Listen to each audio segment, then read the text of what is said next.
എല്ലാവരും എക്സാമിന് ready ആയിട്ടുണ്ടെന്ന് teacher വിചാരിക്കുന്നു. നമ്മളിന്ന് 7ാം ക്ലാസ്സിലെ നാളെ നടക്കാൻ പോകുന്ന മാത്സ് എക്സാമുമായി ബന്ധപ്പെട്ട് മുഴുവൻ പാഠങ്ങളും ഒരൊറ്റ വീഡിയോയിൽ ടീച്ചർ നിങ്ങൾക്ക് നല്ല സൂപ്പറായിട്ട് ചെയ്തു തരാം. നിങ്ങൾ നന്നായി കണ്ടതിന് ശേഷം കുറച്ച് ചോദ്യങ്ങളൊക്കെ കൂടുതലായിട്ട് ചെയ്ത് നോക്കിയിട്ട് നിങ്ങൾ എക്സാമിന് പോവുക. നിങ്ങൾക്ക് മുഴുവൻ മാർക്ക് ലഭിക്കും കേട്ടോ. ശ്രദ്ധിച്ചോളൂ. ഫസ്റ്റ് വോളിയത്തിലെ ലാസ്റ്റത്തെ 3 ചാപ്റ്റേഴ്സ് 5, 6, 7 ദശാംശ രീതികൾ അഥവാ ഡെസിമൽ ഫോംസ്, അംശബന്ധം, റേഷ്യോ, കണക്കിലെ ചുരുക്കെഴുത്ത്, ഷോർട്ട് ഹാൻഡ് മാത്സ് എന്നിവ ഫസ്റ്റ് വോളിയത്തിൽ നിന്നും. വോളിയം 2ലെ റിപ്പീറ്റഡ് മൾട്ടിപ്ലിക്കേഷൻ ആവർത്തന ഗുണനം, 9ാമത്തെ ചാപ്റ്റർ നമ്പർ റിലേഷൻ സംഖ്യാബന്ധങ്ങൾ, 10ാമത്തെ ചാപ്റ്റർ ഏരിയ ഓഫ് ട്രയാങ്കിൾസ്. ഇത്രയും ചാപ്റ്ററിൽ നിന്നാണ് നമുക്ക് 30 മാർക്കിൻ്റെ ക്വസ്റ്റ്യൻസ് ചോദിക്കുക. നന്നായി ശ്രദ്ധിച്ച് നിങ്ങൾ കൃത്യം നമുക്ക് 6 ആക്ടിവിറ്റി കൊടുത്തിട്ടുണ്ട്. കൃത്യം 6 ചാപ്റ്ററിൽ നിന്ന് ഓരോ ആക്ടിവിറ്റി ആയിരിക്കും നമുക്ക് എക്സാമിന് ചോദിക്കുക. അതുകൊണ്ട് വളരെ കാൽക്കുലേറ്റ് ചെയ്തുകൊണ്ട് നിങ്ങൾ പഠിക്കാൻ കേട്ടോ. എല്ലാം നന്ന് വിശദമായിട്ട് ടീച്ചർ പറഞ്ഞുതരാം. ഓക്കെ, റെഡി അല്ലേ? ബുക്കും പേനയൊക്കെ എടുത്തോ, നമ്മുടെ ഇൻസ്ട്രുമെൻറ്റ് ബോക്സും എടുത്തോ കേട്ടോ. ഇവിടെ ഗണിതം എന്ന ആശയം ഗുണിക്കുക അല്ലെങ്കിൽ മൾട്ടിപ്ലൈ ഡെസിമൽ നമ്പേഴ്സിനെ മൾട്ടിപ്ലൈ ചെയ്യാന്നുള്ള ആശയം ഉപയോഗപ്പെടുത്തിയുള്ള ഒരു ചോദ്യമാണിത്. ഒരു കുട്ടിക്ക് ഷർട്ട് തയ്ക്കാൻ 1.45 മീറ്റർ തുണി വേണം. 4 ഷർട്ടിന് എത്ര മീറ്റർ തുണി വേണമെന്നാണ് ചോദ്യം. അപ്പോൾ നമ്മൾ എന്ത് ചെയ്താൽ മതി? 4 × 1.45 ചെയ്താൽ മതി. അപ്പോൾ നമ്മൾ എന്ത് ചെയ്യണം? പോയിന്റ് കളയാൻ വേണ്ടി 4 × 145/100 എന്ന് കൊടുക്കുന്നു. സോ 145 × 4 എന്ന് പറഞ്ഞാൽ 580 100ന് എത്ര സീറോ ഉണ്ടായിരുന്നു? 2 സീറോ മാറ്റി നമ്മൾ ബാക്കിലേക്ക് കുത്തണം. അപ്പോൾ 5.8 മീറ്റർ തുണിയാണ് നമുക്കൊരു 4 ഷർട്ട് തയ്ക്കുന്നതിന് വേണ്ടി വരുന്ന തുണിയുടെ അളവ്. ഈ 100 എന്നുള്ള കോൺസെപ്റ്റ് നമ്മൾ മറന്നെങ്കിൽ പോലും ഒരു കുഴപ്പമില്ല. എന്താണ് അവിടെ നമ്മൾ ശ്രദ്ധിക്കേണ്ടത്? നമ്മൾ പോയിന്റ് ആദ്യം മൾട്ടിപ്ലൈ ചെയ്യുമ്പോൾ നമ്മൾ പോയിന്റ് ഒഴിവാക്കി 4 × 145 ചെയ്യുക. അപ്പോൾ 580 എന്ന് കിട്ടും. പോയിന്റിന് ശേഷം ഇവിടെ ക്വസ്റ്റ്യനിൽ 2 പേരുള്ളതുകൊണ്ട് നമ്മുടെ ആൻസറിലും പോയിന്റിന് ശേഷം 2 പേരുണ്ടായാൽ മതിയോ? അപ്പോൾ ആ ഒരു ഐഡിയ വെച്ചിട്ട് ഒരു ക്വസ്റ്റ്യൻ ടീച്ചർ ഇവിടെ എഴുതാം. ഇവിടെ ടീച്ചർ ചോദിച്ചിരിക്കുന്ന ചോദ്യങ്ങൾക്ക് വളരെ വേഗം നമുക്ക് ആൻസർ എഴുതാം. 314 × 12 3768 എന്നിവിടെ കൊടുത്തിട്ടുണ്ട്. അപ്പോൾ നമ്മൾ ഡെസിമൽ പോയിന്റ് ഇടുന്നതാണ്. അപ്പോൾ എല്ലാം സെയിം. ഈ 31.4 × 12 എല്ലാം ഡിജിറ്റ്സ് ഇത് തന്നെയായിരിക്കുമല്ലോ നമുക്ക് കിട്ടുന്നത്. 3768 തന്നെയാണ് ഇതിൻ്റെയും ഡിജിറ്റ്സ് വരുന്നത്. പക്ഷേ പോയിന്റിന് ശേഷം ഇവിടെ ക്വസ്റ്റ്യനിൽ ഒരേ ഒരു നമ്പർ മാത്രമുള്ളത് കൊണ്ട് നമ്മളിവിടെ ഒരു പോയിന്റ് ഇട്ടാൽ മതിയാവും. പോയിന്റിന് ശേഷം ഒരാളെ ഉണ്ടാവുള്ളൂ. ഇവിടെ അത് 3768 തന്നെയാണ്. ഇവിടെ പോയിന്റിന് ശേഷം ആകെ മൊത്തത്തിൽ ഒരു ഡിജിറ്റ് മാത്രമേ പോയിന്റിന് ശേഷമുള്ളൂ. അപ്പോൾ നമ്മൾ ആ പോയിന്റ് ഇടേണ്ടത് ഇവിടെയാണ്. അടുത്തത് 314 × 12 3768 തന്നെ. പോയിന്റിന് ശേഷം 2 ഡിജിറ്റ് ഉള്ളതുകൊണ്ട് നമ്മുടെ ആൻസറിലും പോയിന്റിന് ശേഷം 2 ഡിജിറ്റ് ഉണ്ടാവണം. ഇവിടെയും 3768 തന്നെ. പോയിന്റിന് ശേഷം ആകെ 2 ഡിജിറ്റ്സേ ഉള്ളൂ. അപ്പോൾ ഇവിടെ പോയിന്റ് ഇടണം. ഇവിടെ പോയിന്റിന് ശേഷം ഇവിടെ ഒരാളാകെ ടോട്ടൽ ഇവിടെ 1 1 2. സോ 3768 എഴുതിയിട്ട് ഇവിടെയാണ് പോയിന്റ് ഇടേണ്ടത്.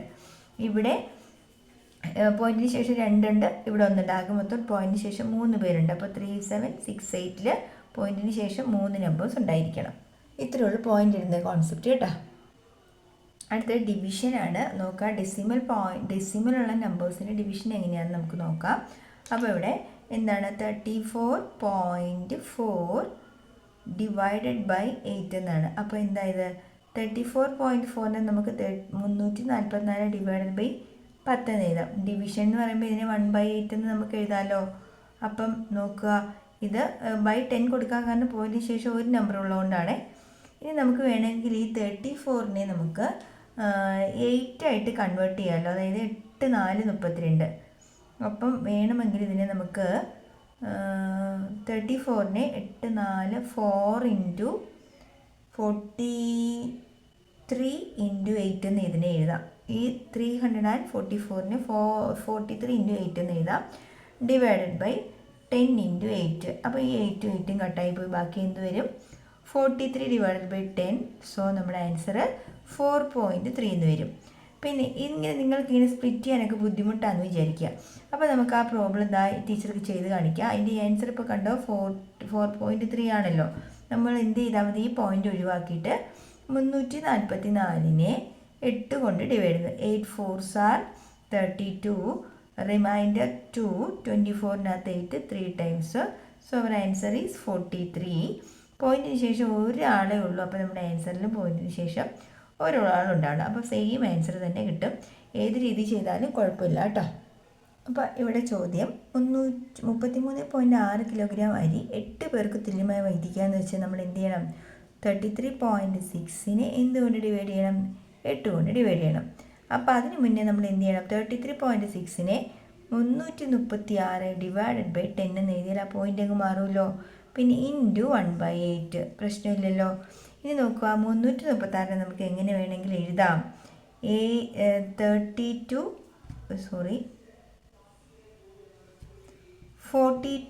ഇൻറ്റു 8 ഡിവൈഡഡ് ബൈ ഈ 10 ഇവിടെ ഉണ്ടല്ലോ, 10 ഇൻറ്റു 8, 8 കട്ടായി പോകും. ബാക്കി 4.2 എന്ന് ആൻസർ വരും. ആ വീതിച്ച് കിട്ടിയതിനെ വീണ്ടും എന്തായി 3 ഭാഗിച്ച് റെസിയേക്ക് കൊടുത്തു.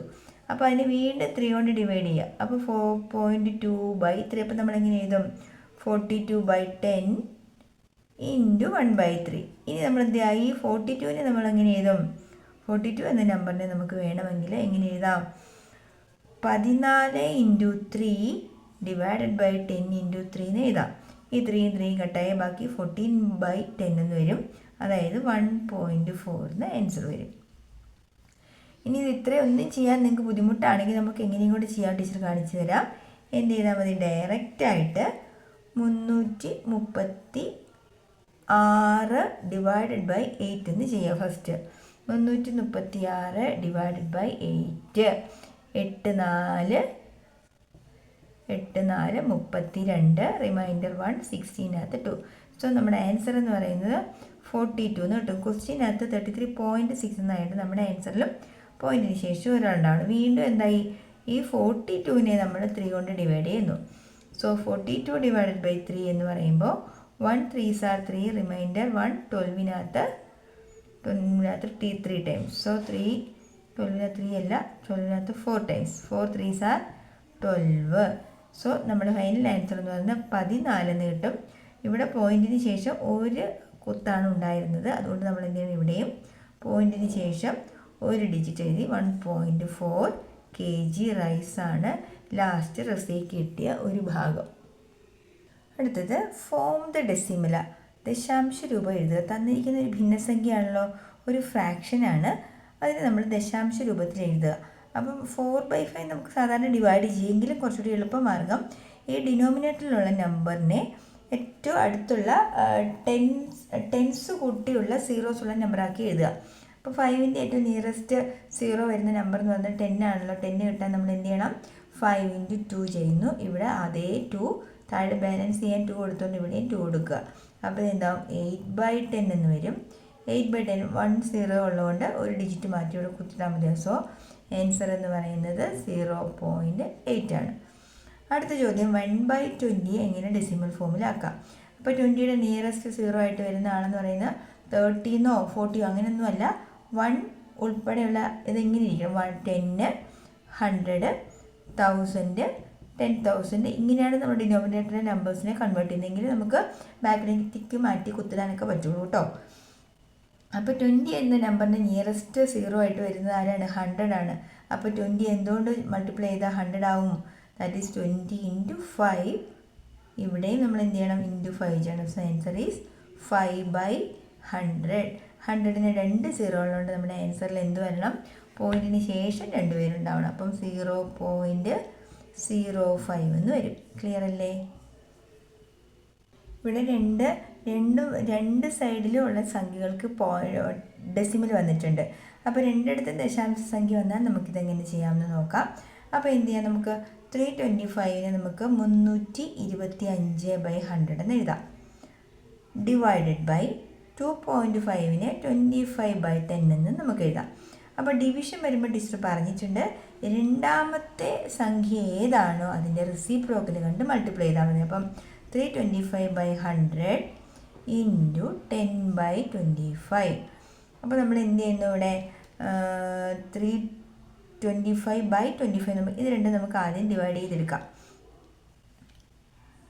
ഇത് ഈസി ആയിട്ട് കട്ട് ചെയ്യുന്നത് എങ്ങനെയാണെന്ന് നോക്കിയോ. 32നകത്ത് 25 1 ടൈംസ്, റിമൈൻഡർ ഒരു 7 ഉണ്ടല്ലോ, 7 5ൻ്റെ കൂടെ ചേർക്കുമ്പോൾ 75 25 3 ടൈംസ്. സോ ഇത് എന്ത് വന്നു? 3 × 10 ഡിവൈഡഡ് ബൈ 100 എന്ന് വന്നു അല്ലേ? ഇത് 1 ആയി പോയില്ലോ. ദെൻ ഈ ഒരു 0 ഈ 0യും കട്ടായി. സോ അവർ ആൻസർ ഈസ് 13/10 ആണ് അതെന്തായി മാറും? 1.3. ക്ലിയർ അല്ലേ? ഈ ടീച്ചർ ഇതിന് വേറൊരു മാർഗവും കൂടെ പറയാം. 3.25 ഡിവൈഡഡ് ബൈ 2.5 ആണല്ലോ ക്വസ്റ്റ്യൻ. അപ്പോൾ നമ്മൾ മാക്സിമം പോയിന്റിന് ശേഷം മാക്സിമം ഡിജിറ്റ് ഉള്ളത് എവിടെയാണെന്ന് നോക്കുക. ഇവിടെ അല്ലേ? പോയിന്റിന് ശേഷം എത്ര പേരുണ്ട്? 2 പേരുള്ളതുകൊണ്ട് 2 സീറോ ഉള്ള ആളായ 100 കൊണ്ട് മുകളിലും അതേ സാധനം തന്നെ നമ്മൾ എന്ത് ചെയ്യുക? താഴെയും മൾട്ടിപ്ലൈ. അപ്പോൾ ഇതെന്താവും? 325 ഡിവൈഡഡ് ബൈ എന്താവും? ഒരു സീറോയ്ക്ക് ഒരു പോയിന്റ് ഇങ്ങോട്ട് മാറും, അടുത്ത സീറോയ്ക്ക് അതെന്താവും? 250 എന്നാവും. അപ്പം നമ്മൾ എങ്ങനെയാണ് ഡിവൈഡ് ചെയ്യുക? 325നെ 250 കൊണ്ട് ഡിവൈഡ് ചെയ്യുന്നു. സോ 1 into 250 250 വരും. 5 12 5 പോയാൽ 7 75 250 അപ്പോൾ പോയിന്റ് ഇട്ടിട്ട് 750 250 എന്ന് പറഞ്ഞാൽ 3 times. സോ അങ്ങനെയും നമുക്ക് ആൻസർ ചെയ്താൽ 2 രീതിയും നിങ്ങൾ പഠിച്ചിരുന്നു കേട്ടോ. അടുത്തത് 6th ചാപ്റ്ററാണ് റേഷ്യോ, അംശബന്ധം. ഇവിടെ റേഷ്യോ എന്നുള്ള കോൺസെപ്റ്റ്, റേഷ്യോ ഏത് നമുക്ക് ഇവിടെ നോക്കുക. Ratio of length into breadth, നീളവും വീതിയും തമ്മിലുള്ള അംശം എന്ന് പറയുമ്പോൾ നമ്മൾ ആദ്യം എന്ത് എഴുതണം? നീളം എഴുതണം കേട്ടോ. നീളം എന്നുള്ളത് 5. റേഷ്യോയെ സൂചിപ്പിക്കാനായിട്ട് നമ്മൾ എന്ത് ചെയ്യുക? 2 കുത്തുക. 5 നീളം എന്ന് പറയുന്നത് 6:5 എന്നാണ് നമ്മൾ ആൻസർ എഴുതേണ്ടത്. ഇനി ratio of breadth into length, വീതിയും നീളവും തമ്മിലുള്ള അംശം എന്ന് പറയുമ്പോൾ ആദ്യം നമ്മൾ എന്ത് എഴുതണം? വീതി എഴുതണം. 5:6 5 അംശബന്ധം 6. ശരിക്കും 5 അംശബന്ധം 6 എന്ന് പറഞ്ഞാൽ അർത്ഥം 5/6 തന്നെയാണ് കേട്ടോ. മനസ്സിലായല്ലോ? ഇവിടെ അടുത്തൊരു കാര്യം, സ്ത്രീകളുടെ എണ്ണം 96 അല്ലെങ്കിൽ ഒരു മീറ്റിങ്ങിൽ പങ്കെടുക്കുന്ന അല്ലെങ്കിൽ ഒരു വിവാഹ സ്ഥലത്ത് കണ്ട സ്ത്രീകളുടെ എണ്ണം 96 പുരുഷന്മാരുടെ എണ്ണം 144 ആണെങ്കിൽ സ്ത്രീകളും പുരുഷന്മാരും തമ്മിലുള്ള അംശബന്ധം ratio of women to men എന്ന് പറയുമ്പോൾ വിമനെ നമ്മൾ എന്ത് ചെയ്യണം? ഫസ്റ്റ് ചെയ്തത് 96:144. അപ്പോൾ 96:2നെ നമുക്ക് എങ്ങനെ എഴുതാം? 96 ഡിവൈഡഡ് ബൈ 144 എന്ന് എഴുതാം. ഇനി എന്ത് ചെയ്യാൻ? നമുക്ക് കട്ട് ചെയ്ത് ചെറുതാക്കാം. അപ്പോൾ നമ്മൾ എപ്പോഴും റേഷ്യോ എഴുതുമ്പോൾ അതിൻ്റെ ഏറ്റവും ലോവസ്റ്റ് ഫോമിൽ എഴുതുന്നത്. എന്താണ് ലോവസ്റ്റ് ഫോം എന്ന് പറഞ്ഞാൽ? അതായത് ന്യൂമറേറ്ററും ഡിനോമിനേറ്ററും തമ്മിൽ കോമൺ ഫാക്ടേഴ്സ് ഉണ്ടാക്കാൻ അവർ കോപ്രൈം ആവുന്ന അവസ്ഥ വരെ നമ്മൾ എന്ത് ചെയ്യണം? കട്ട് ചെയ്യണം. അപ്പോൾ 96:144 നമ്മൾ ചെറുതാക്കുന്ന 2 കൊണ്ട് കട്ട് ചെയ്ത് 2 കൊണ്ട് കട്ട് ചെയ്യാൻ പറ്റുന്നതാണെങ്കിൽ പകുതി എഴുതി പോയാൽ മതി കേട്ടോ. സോ 96ൻ്റെ ഹാഫ് എന്ന് പറയുമ്പോൾ 48 വരും. 144ൻ്റെ 72. എഗെയിൻ ഹാഫ് ആക്കിയാൽ 24/36 വരും. വീണ്ടും നമ്മൾ ഹാഫാക്കി എഴുതിയാൽ 12/18, വീണ്ടും 6/9. ഇനി നമുക്കിത് ഹാഫ് ആക്കുക എന്നുള്ള കോൺസെപ്റ്റ് പറ്റില്ല അല്ലേ? അപ്പോൾ ഇത് രണ്ടും ഏതെങ്കിലും സെയിം ടേബിളിലുണ്ടോ എന്ന് നോക്കുക. കാരണം 6നെ പകുതിയാക്കുക 3, പക്ഷേ 9നെ നമുക്ക് ഹാഫാക്കിയാൽ ഡെസിമലായിപ്പോൾ അങ്ങനെ ആക്കാൻ പാടില്ല. അപ്പോൾ ഇതിന് രണ്ടിൽ കോമൺ ഫാക്ടർ ഉണ്ടോ? ഉണ്ട്. 3യുടെ ടേബിളിൽ 2 പേരുണ്ടല്ലോ. അപ്പോൾ 3യുടെ ടേബിളിൽ ചൊല്ലി കട്ട് ചെയ്താൽ 3 2s are 6, 3 3s are 9. So ratio of women and men എന്ന് പറയുന്നത് 2/3. ലാസ്റ്റ് നമ്മൾ അതിനെ എങ്ങനെ എഴുതണം? 2:3 എന്ന് എഴുതി കൺക്ലൂഡ് ചെയ്യണം. ക്ലിയർ അല്ലേ? ഒരു ചോദ്യം, രാമുവും രാജുവും ഒരു തുക, എത്രയോ തുക നമുക്ക് അറിഞ്ഞൂടാ, ആ തുക 3:2 എന്ന റേഷ്യോയിൽ വീതിച്ചു. റേഷ്യോയിൽ അവർ ഡിവൈഡ് ചെയ്തെടുത്തു. രാമുവിന് കിട്ടിയത് 480. അപ്പോൾ ആകെ തുക എത്രയാണെന്ന് നമുക്ക് അറിഞ്ഞൂടാ. ആ തുകയുടെ 3:2, ആ തുകയെ 3 2 5 ഭാഗമാക്കി മുറിച്ചാൽ 5 ഭാഗമാക്കി കട്ട് ചെയ്താൽ 3 ഭാഗം ആരെടുത്തു? രാമുവും 2 ഭാഗം ആരെടുത്തു? രാജു എടുത്തു. അങ്ങനെയെങ്കിൽ ആകെ എത്ര രൂപയുണ്ട്? അപ്പം ഏതോ ഒരു തുക നമുക്ക് അറിഞ്ഞൂടെ, ഏതോ ഒരു തുകയുടെ 5ൽ 3 ഭാഗമാണ് എന്ത്? 480 എന്ന് പറയുന്നത്. ശരിയല്ലേ? 5 കഷ്ണം ഉണ്ടാക്കിയതിൽ 3 കഷ്ണം എടുക്കുമ്പോഴാണ് അയാൾക്ക് എത്ര രൂപ കിട്ടും? 400 രൂപ. അപ്പം ആകെ തുക കണ്ടുപിടിക്കാൻ 480ൻ്റെ 5/3 ചെയ്താൽ 5/3 ഓഫ് 480 ചെയ്താൽ അപ്പോൾ നമ്മൾ റെസിപ്രോക്കൽ കൊണ്ട് മൾട്ടിപ്ലൈ ചെയ്താൽ മതിയല്ലോ. സോ ഇത് കട്ട് ചെയ്യുമ്പം തുക, ആകെ തുക നട്ടത് തുക അല്ലെങ്കിൽ ആകെ amount, sum of money cut ചെയ്യുമ്പോൾ എന്താണ്? 16 3 ആണ് കേട്ടോ 48. സോ ഈ 60 വരും. 160 × 5 എന്ന് വെച്ചാൽ 800. അപ്പോൾ 800 രൂപയാണ് ആകെ അവരുടെ കൈവശം ഉണ്ടായിരുന്നത്. ആ 800ൻ്റെ നോക്കിക്കോ, വേണമെങ്കിൽ നമ്മൾ സൈഡ് ചെയ്ത് നോക്കിയോ, 800ൻ്റെ 3 ഭാഗമാണ് എന്ത് 480. കട്ട് ചെയ്ത് നോക്കൂ. 5നെ 8-നകത്ത് 5 ഒരു പ്രാവശ്യം, റിമൈൻഡർ 3 6, റിമൈൻഡർ 3 വരുമ്പോൾ 30-കകത്ത് 5 6 പ്രാവശ്യം. സോ 160 × 3 നമുക്ക് എന്ത് കിട്ടും? 480 എന്ന് തന്നെ വരും. ഓക്കെ, ഇനി അടുത്ത രണ്ടാമത്തെ ക്വസ്റ്റ്യൻ എന്താണ് അവർ ചോദിച്ചിരിക്കുന്നത്? ഹൗ മച്ച് ഗെറ്റ് രാജു എന്നാണ്. അപ്പോൾ ഒന്നെങ്കിൽ 800-ൽ നിന്ന് നമ്മൾ 480 മൈനസ് ചെയ്താൽ കിട്ടുന്ന ആൻസർ, അല്ലെങ്കിൽ നമ്മൾ എന്ത് ചെയ്യണം? 800ൻ്റെ 5-ൽ 2 ഭാഗം കണ്ടുപിടിക്കുക. അതായത് കട്ട് ചെയ്തപ്പോൾ മുമ്പ് പറഞ്ഞ പോലെ തന്നെ 1 കിട്ടി. 160 × 3 എത്ര കിട്ടും? 320 റുപ്പീസ്.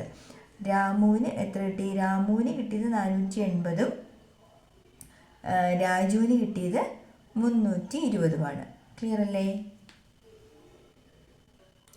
ഇവിടെ 40 സെൻറ്റിമീറ്റർ പെരിമീറ്ററുള്ള അല്ലെങ്കിൽ ചുറ്റളവുള്ള ഒരു ചതുരം വരയ്ക്കുക. നമ്മളൊരു ചതുരം വരച്ചു, റഫായിട്ട് അടിച്ച് വരയ്ക്കുന്നത്. എന്നിട്ട് ആ വരയ്ക്കാൻ വശങ്ങളുടെ റേഷ്യോ എങ്ങനെയായിരിക്കണം?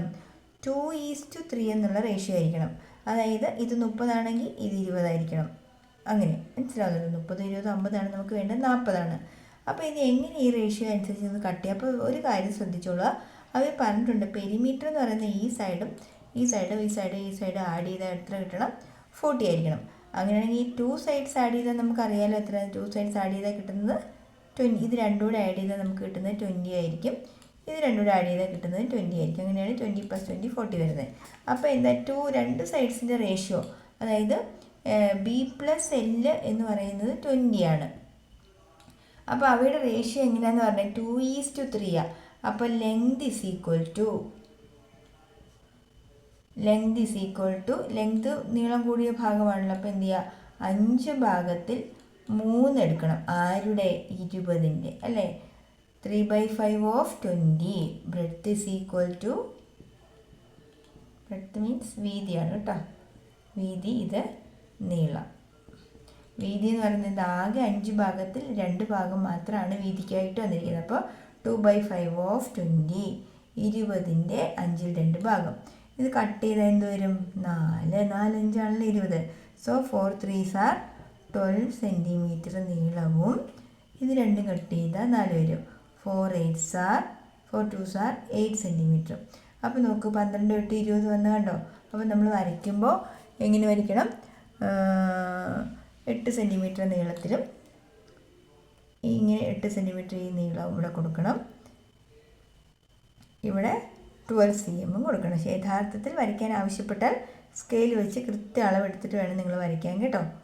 Okay, 8 12. Sum of the 4 sides എത്ര വരും? നമുക്ക് 40 കിട്ടുകയും ചെയ്യും. ഇങ്ങനെ റേഷ്യോസിൻ്റെ പാഠത്തിൽ നിന്ന് ചിത്രം വരയ്ക്കാനൊരു ചോദ്യം ഉണ്ടാവും കേട്ടോ. നമ്മൾ ആവർത്തന ഗുണനം 8ാമത്തെ ചാപ്റ്ററിലെത്തി കേട്ടോ. വേഗം പറഞ്ഞു പോകാം. ഈ ചാപ്റ്ററിൽ ആകെ 3 കോൺസെപ്റ്റാണ് നിങ്ങൾക്കുള്ളത്. ഒന്ന് x⁻m × x⁻n is equal to x⁻m+n. കാണാതെ പഠിച്ചോണം കേട്ടോ, ഉറപ്പായിട്ടും എക്സാമിന് ചോദിക്കും. അപ്പോൾ ഉദാഹരണമായിട്ട് 2⁻3 × 2⁻4, അതായത് സെയിം നമ്പർ ബേസ് ആയിട്ട് വരണം. എക്സ്പോണൻ്റ് പവർ ഡിഫറെൻ്റ് ആയാലും പ്രശ്നമൊന്നുമില്ല. ഇത് സെയിം ആയിട്ട് വന്നാൽ നമ്മൾക്ക് ഈസി മാർഗം എന്താ? ഈ ബേസ് എക്സ് അല്ലെങ്കിൽ 2 ഒരു തവണ എഴുതിയിട്ട് പവർ രണ്ടും കൂടി ആഡ് ചെയ്താൽ മതി. 3 + 4 ദാറ്റ് ഈസ് ഈക്വൽ ടു 2⁻7. ഇതാണ് ഫസ്റ്റ് കോൺസെപ്റ്റ്. ആകെ 3 കോൺസെപ്റ്റ് മാത്രമേ ഈ ചാപ്റ്ററിലുള്ളൂ കേട്ടോ. ദെൻ സെക്കൻഡ് കോൺസെപ്റ്റ് എന്താണെന്നറിയോ? സെക്കൻഡ് കോൺസെപ്റ്റ് എന്ന് പറയുന്നത് ഈ x⁻m divided by x⁻n is equal to division into വരുമ്പോൾ നമ്മൾ പവർ തമ്മിൽ ആഡ് ചെയ്തു. ഇവിടെ ഡിവിഷൻ വരുമ്പോൾ പവേഴ്സ് എന്ത് ചെയ്യണം? മൈനസ് ചെയ്യണം. m-n. എക്സാമ്പിളായിട്ട് ടീച്ചർ ഒരു ക്വസ്റ്റ്യൻ എഴുതാം. 2⁸ ഡിവൈഡഡ് ബൈ 2�6. ഡിവിഷൻ വന്നാൽ സെയിം ബേസിൽ നമ്പേഴ്സ് നമുക്ക് ഡിവൈഡ് ചെയ്യേണ്ടി വന്നാൽ നമ്മൾ എന്ത് ചെയ്താൽ 2⁸ ദാറ്റ് ഈസ് ഈക്വൽ ടു 2² എന്ന് വരും. ഓക്കെ, അപ്പോൾ ഡിവിഷൻ വരുമ്പോൾ നമ്മൾ എന്ത് ചെയ്യണം? പവർ തമ്മിൽ മൈനസ് ചെയ്യണം. Then third concept, x raised to n into y raised to n. ഇത് രണ്ടും ഡിഫറെൻ്റായി സെയിം പവർ വരുന്നു എങ്കിൽ നമ്മൾ എന്ത് ചെയ്താൽ മതി, ഇവയെ തമ്മിൽ multiply, x into y whole raise to n. അപ്പോൾ ഇവിടെ ഒരു ക്വസ്റ്റ്യൻ ഇതാണ്, 2 raised to 3 ഇൻറ്റു 5 raised to 3 എന്നൊരു ക്വസ്റ്റ്യൻ വന്നാൽ നമ്മൾ എന്ത് ചെയ്താൽ മതിയാവും, ഈസി ആയിട്ട് 2 ഇൻറ്റു 5 ഓൾ റേസ് ടു 3 എന്ന് ഒന്ന് ചെയ്താൽ, അതായത് 2 5s are 10 raised to 3. 10 raised to 3 means സീറോസിൻ്റെ റേസ് ടു 3 എടുക്കുമ്പോൾ അത്രയും എണ്ണം സീറോ ഇട്ട് കൊടുത്താൽ മതി കേട്ടോ. അതാണ് ഈസി മാർഗം.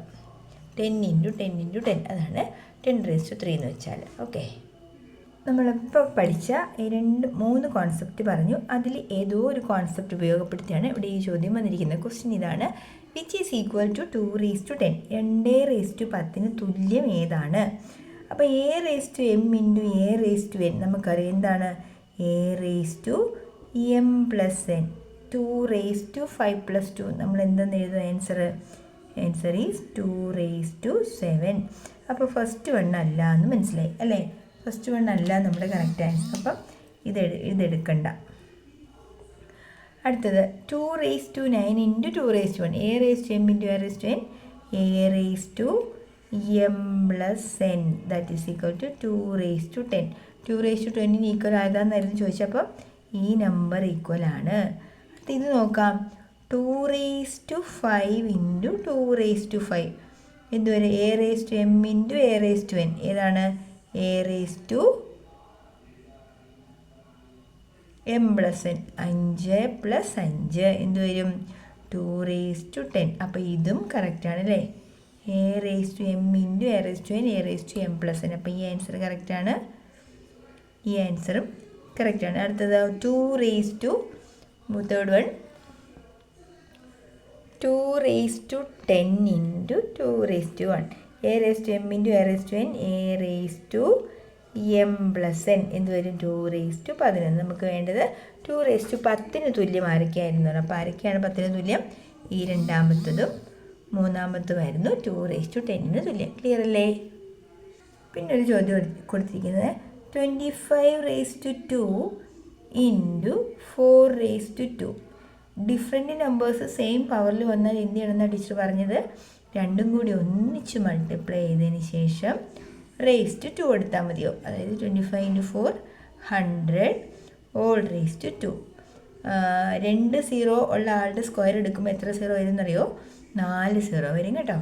3 സീറോ ആളുടെ സ്ക്വയർ എടുക്കുന്നെങ്കിൽ 3 3 6 സീറോസ് വരും. ഓക്കെ, പിന്നെ ഈ ചാപ്റ്ററിലുള്ള ലാസ്റ്റ് കോൺസെപ്റ്റാണ് x raise to m whole raise to n is equal to x raise to m into n. അതായത് പവർ തമ്മിൽ ഗുണിക്കേണ്ട അവസ്ഥ വരുന്നത് എങ്ങനെയാണെന്നറിയോ, ഒരു പവറിന് മുകളിൽ ഒരു പവർ വരുന്നു. ഉദാഹരണമായിട്ട് ഒരു ക്വസ്റ്റ്യൻ എഴുതിയാൽ 2 raised to 2 or raise to 7 എന്നൊരു ക്വസ്റ്റ്യൻ ഉണ്ട്.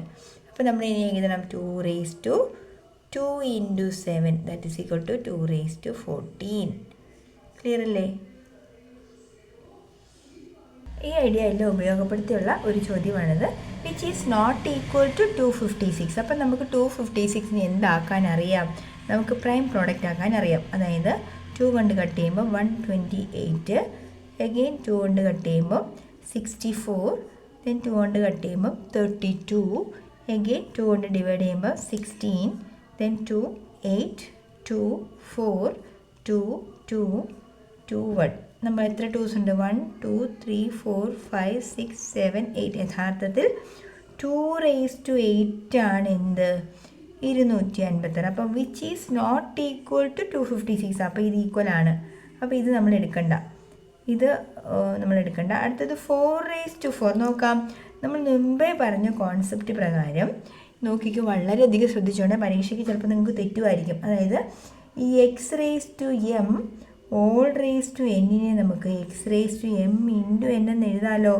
അപ്പോൾ 2 raised to എന്തോ ഒരു സംഖ്യ ഇൻറ്റു ചെയ്യുമ്പോഴാണ് നമുക്ക് എന്ത് കിട്ടുന്നത്,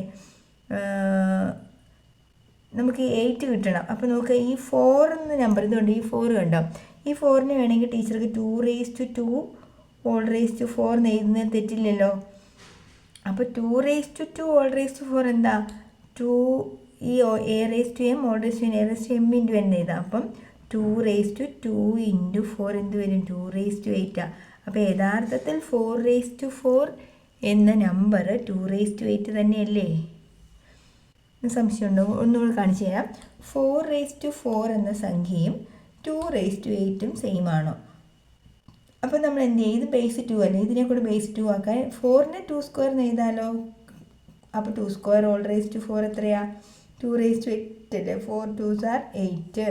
അപ്പോൾ ഇത് എന്തിന് ഈക്വലാണ്? 256ന് ഈക്വലാണ്. അടുത്ത് നമുക്ക് നോക്കാം 16 സ്ക്വയർ നോക്കാം. 1 2s are 2, 2 2s are 4, 4 2s are 8, 8 2s are 16. ഇതുവരെ 16 വീണ്ടും 2 2s are 4, 4 2s are 8, 8 2s are 16. അപ്പോൾ ഈ 4 ചേരുന്നത് 16. അപ്പോൾ 2 16 ഇൻറ്റു 16 എന്താ? 16 ഇൻറ്റു 16 256 ആണല്ലോ. അപ്പോൾ 16 സ്ക്വയർ ഇസ് ഈക്വൽ ടു 256 എന്ന് പറയാം. അപ്പോൾ ഇതും എന്തിന് ഈക്വലാണ്? 256ന് ഈക്വലാണ്.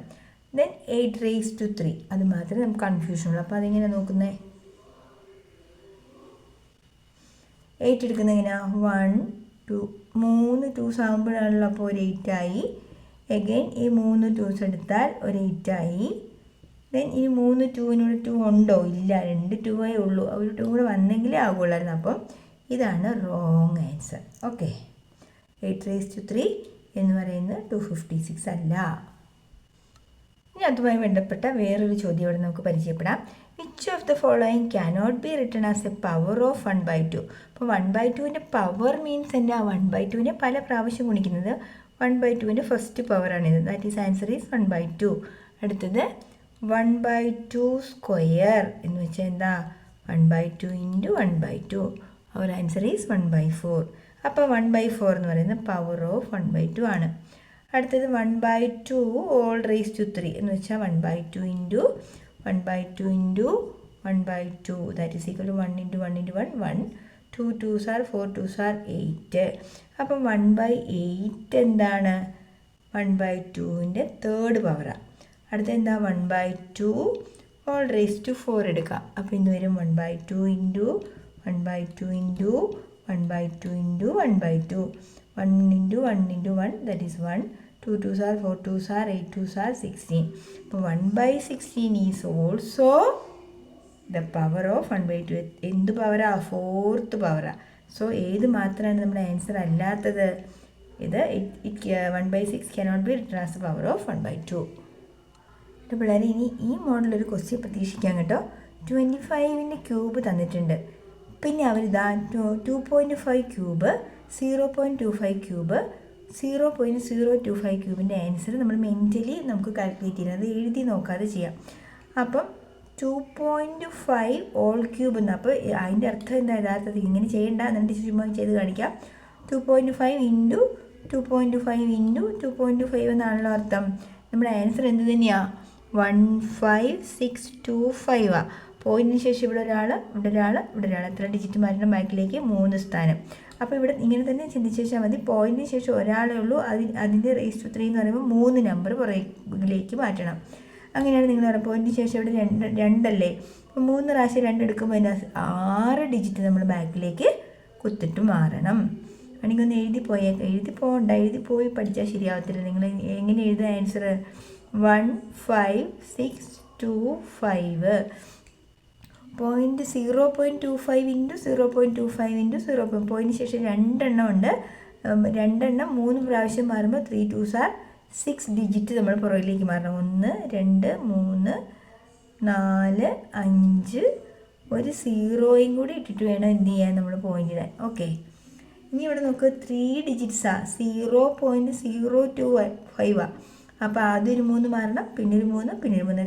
3 3s are 9 ഡിജിറ്റ്സ് മാറണം. അപ്പം 15625 എന്ന നമ്പറിൽ 1 2 3 4 5 6 7 8 9 ഡിജിറ്റ് എവിടെ കാണണം?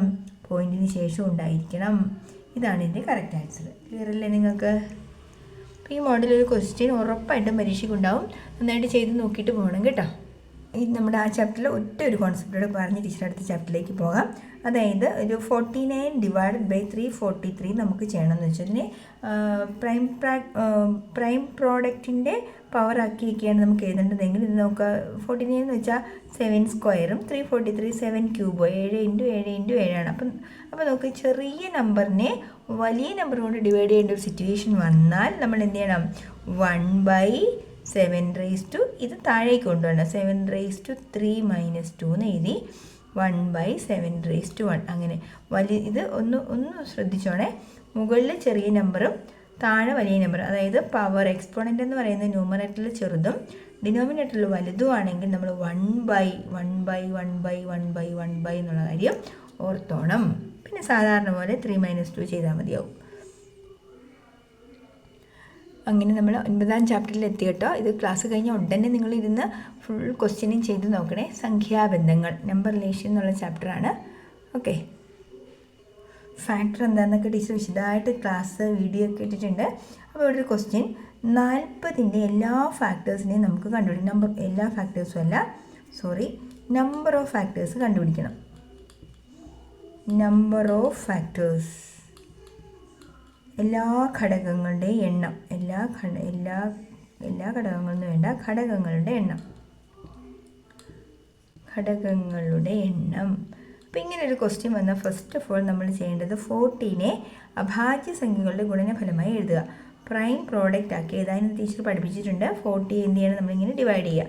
2 കൊണ്ട് ഡിവൈഡ് ചെയ്യുന്നു 20, എഗെയിൻ 2 കൊണ്ട് ഡിവൈഡ് ചെയ്യുന്നു 10, വീണ്ടും 2 കൊണ്ട് ഡിവൈഡ് ചെയ്യുന്നു 5. ഇനി നമുക്ക് 5 കൊണ്ട് മാത്രമേ ചെയ്യാൻ പറ്റുള്ളൂ. അവിടെ കൊണ്ട് നിർത്തി 1 വരുമ്പോൾ നിർത്തുക. ഇതുവരെ നിങ്ങൾക്കറിയാമല്ലോ. ഇനി നമ്മൾ കിട്ടിയ പ്രൈം പ്രോഡക്റ്റിനെ നിരത്തി പിടിച്ച് എഴുതുക. 2 × 2 × 2 × 5. 1 എഴുതണോ നിർബന്ധമൊന്നുമില്ല, എഴുതിയാലും പ്രശ്നമൊന്നുമില്ല. അപ്പോൾ എന്ത് ചെയ്തു? എത്ര 2 ഉണ്ട് നമുക്കിവിടെ? 3. അപ്പോൾ 2⁻3. എത്ര 5 ഉണ്ട്? ഒരു 5 ഉള്ളൂ. അപ്പോൾ 5⁻1. അപ്പോൾ നമുക്ക് ഈ കിട്ടിയ എക്സ്പോണൻറ്റിനെയാണ് ഇനി നിങ്ങൾ ശ്രദ്ധിക്കേണ്ടത് കേട്ടോ. ഈ 2 പേരെ മാത്രം ശ്രദ്ധിച്ചാൽ മതി. ഇത് ശ്രദ്ധിക്കണമെന്നേ ഇല്ല, ഇതങ്ങ് വിട്ടേര്. ഈ 3ൻ്റെ കൂടെ നമ്മൾ 1 ആഡ് ചെയ്യുന്നു, +1. 3 + 1, ഇത് 1 + 1. എന്ത് വരും ആൻസർ? 3 + 1 എന്ന് വെച്ചാൽ 4, 1 + 1 എന്ന് വെച്ചാൽ 2, 3 1 4, 1 1 2, 4 2 8. നമ്പർ ഓഫ് ഫാക്ടേഴ്സ് എത്ര എണ്ണം ഉണ്ട്? 40-നാകെ 8 ഫാക്ടേഴ്സ് ഉണ്ടായിരിക്കും. പിന്നെ ഇതിൽ നിന്ന് ചോദിക്കുന്ന ഒരു ചോദ്യമാണ് കോമൺ ഫാക്ടർ കേട്ടോ. കോമൺ ഫാക്ടർ അഥവാ പൊതുഘടകം, 2 പേരിലും ഉള്ള ഘടകങ്ങൾ, അതെങ്ങനെ കണ്ടുപിടിക്കാം? ഘടകം ഒരു ചെറിയ എക്സാമ്പിൾ ടീച്ചർ കാണിക്കാം. 12ൻ്റെയും 18ൻ്റെയും കോമൺ ഫാക്ടേഴ്സ്. അപ്പോൾ നമ്മൾ എന്ത് ചെയ്യുന്നു? 12നെ പ്രൈം പ്രോഡക്റ്റ് ആക്കി 2 6 2 3. ആൻസർ എന്താ? 2 × 2 × 2 എഴുതി. 18ൻ്റെ പ്രൈം പ്രോഡക്റ്റ് ആക്കുമ്പോൾ 2 കൊണ്ട് ചെയ്യുമ്പോൾ 9, then 3 3. അപ്പോൾ എന്തായി? 2 × 3 × 3 എന്നായി. നമ്മൾ പ്രൈം പ്രോഡക്റ്റ് ആക്കി കിട്ടുന്ന നമ്പേഴ്സ് 2നെ എഴുതുക. എന്നിട്ട് ഇതിൽ 2ലും ഒരുപോലെ കോമൺ ഫാക്ടർ എന്ന് പറയുന്നത് 2 ഉണ്ട് അതിനകത്ത്. പിന്നെ ഇവിടെ വേറെ 2 എടുക്കാനില്ല, വേറെ 3 എടുക്കാനും ഇല്ല. കേട്ടോ, 2 ഇവിടെ 3 ആണ്, അപ്പോൾ ഒരു 3 കൊണ്ട് നമുക്ക് ഇവിടെ എടുക്കാനുണ്ട് കേട്ടോ. സോ എന്താണ്? കോമൺ ഫാക്ടേഴ്സ് 2 ആണ് 3 ആണ്. അപ്പോൾ ലാർജസ്റ്റ് കോമൺ ഫാക്ടർ ആരാന്ന് ചോദിച്ചാൽ എന്ത് പറയും? ഏറ്റവും വലുത് ഏതാണെന്ന് ചോദിച്ചാൽ എന്ത് പറയും? 2 3s are 6 എന്നും കൂടെ എഴുതണം. മനസ്സിലായോ? ഇനി ഇത് നമുക്ക് ഈ ക്വസ്റ്റ്യൻ തന്നെ ചെയ്യാൻ ടീച്ചർ ഒരു മാർഗവും കൂടി പറഞ്ഞുതരാം.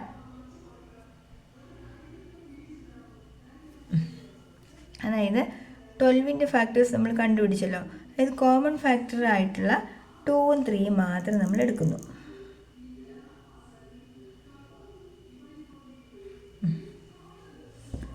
കോമൺ ഫാക്ടർ 2 3 എടുക്കുമ്പോൾ എന്തായാലും കോമൺ ഫാക്ടറായിട്ട് 1ഉം കൂടി വരുമല്ലോ. അപ്പോൾ നമ്മൾ ടേബിൾ ക്രിയേറ്റ് ചെയ്യണം. 1 ഇവിടെ എഴുതി, 2 ഇവിടെ എഴുതുക, 3നെ ഇവിടെ എഴുതുക. 3 2s are 6 എന്ന് എഴുതുക. അപ്പോൾ ഇതാണ് എന്ത്? ഓൾ ഫാക്ടേഴ്സ് ഓഫ് എന്താണ്? 18ൻ്റെയും 12ൻ്റെയും 18ൻ്റെയും എല്ലാ ഫാക്ടേഴ്സും വന്നിട്ടുണ്ട്. അതുപോലെ ലാർജസ്റ്റ് ഫാക്ടറും കിട്ടിയിട്ടുണ്ട്. പിന്നെ നമ്പർ ഓഫ് ഫാക്ടറും. ഈ ഒരു കോളം വരച്ചാൽ കൂടി എന്തെല്ലാം കാര്യം കിട്ടിയെന്ന് നോക്കിയേ. 12ൻ്റെയും 18ൻ്റെയും എല്ലാ ഫാക്ടറും കിട്ടി. ദെൻ ലാർജസ്റ്റ് ഫാക്ടർ കിട്ടി. നമ്പർ ഓഫ് ഫാക്ടേഴ്സും കിട്ടി. വേറൊരു ക്വസ്റ്റ്യൻ കൂടി ചെയ്ത് കാണിക്കാം. ടീച്ചർ ഒരു വലിയ നമ്പർ എടുത്തിട്ടുണ്ട്. ഇതിൻ്റെ എന്ത് എഴുതണം? എല്ലാ ഘടകങ്ങളെയും എഴുതണം. ഏറ്റവും വലിയ ഘടകത്തിന് എഴുതണം. ലാർജസ്റ്റ് ഘടകവും എഴുതണം. ഏറ്റവും വലുത്. Okay. All factors, then number of factors, then number of factors, then largest factor. Okay. 3 ക്വസ്റ്റ്യനാണ്. എല്ലാ ഘടകങ്ങളും കണ്ടുപിടിക്കണം. എത്ര എണ്ണം ഉണ്ടെന്ന് കണ്ടുപിടിക്കണം. ഏറ്റവും വലുത്. അപ്പം നമ്മൾ എന്ത് ചെയ്തു? നമ്മളിതിനെ പ്രൈം പ്രോഡക്റ്റ് ആക്കി. 2 കൊണ്ട് കട്ട് ചെയ്തപ്പോൾ 50ൻ്റെ പകുതി 25, 4ൻ്റെ പകുതി 2. വീണ്ടും 2 കൊണ്ട് കട്ട് ചെയ്തു. 252ന് 1, 2, 6. വീണ്ടും കട്ട് ചെയ്തപ്പോൾ 63. ഈ 2 കൊണ്ട് പറ്റില്ല. 3 കൊണ്ട് ചെയ്യുമ്പം 2, 1, എഗെയിൻ 3 കൊണ്ട് ചെയ്യുമ്പോൾ 3, 7. ഇനി 514 കൊണ്ട് ചെയ്യാമേ. 2 കൊണ്ട് ചെയ്യുമ്പോൾ 2, 7, 0. ദെൻ 2 കൊണ്ട് ചെയ്യുമ്പോൾ 1, 7-നകത്ത് 2 3 ടൈംസ് ഉണ്ട്. 5, 135, 5 3 8 9, 3 കൊണ്ട് ചെയ്യാൻ പറ്റും. അപ്പം 4 3s are 12, reminder 1 15-നകത്ത് 3 5 times.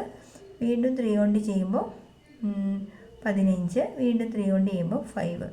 Okay. ഇത്രയാണ് നമുക്ക് പ്രോഡക്റ്റുകൾ കിട്ടിയിരിക്കുന്നത്. ഇനി നമുക്കിതിനകത്ത് എന്ത് ചെയ്യണം? കോമൺ ഫാക്ടേഴ്സിനെ നമുക്ക് എഴുതണം. അപ്പോൾ എന്ത് ചെയ്യുക? ഇതിനെ ഇതാ ഇങ്ങനെ ടീച്ചർ ഈ കിട്ടിയ 2ഉം ഈ 2സും നമുക്ക് നേരെ ഒന്ന് എഴുതാമേ. 504ൻ്റെ ആദ്യം എഴുതാം. 2 × 2 × 2 × 3 × 3 × 7. അടുത്തത് 540യുടെ 2 × 2 × 3 × 3 × 3. ഇത് നമ്മൾ എന്ത് ചെയ്യുക? രണ്ടിലെയും കോമൺ ആയിട്ടുള്ളവരെ എടുക്കണം. ഓക്കെ.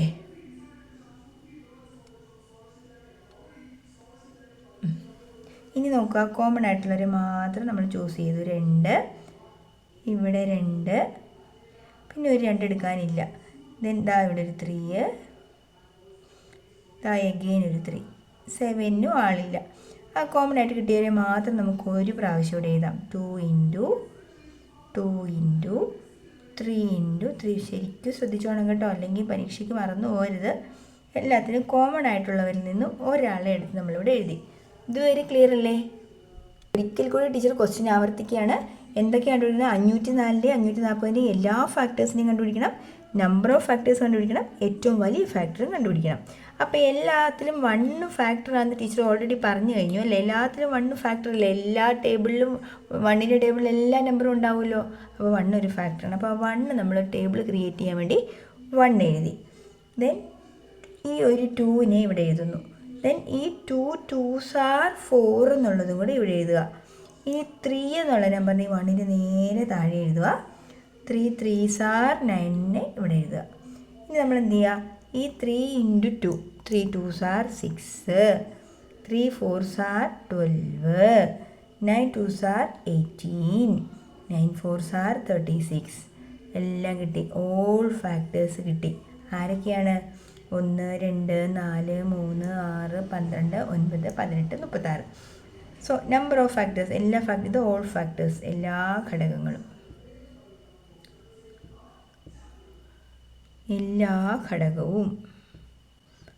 എല്ലാ ഘടകവും കിട്ടി.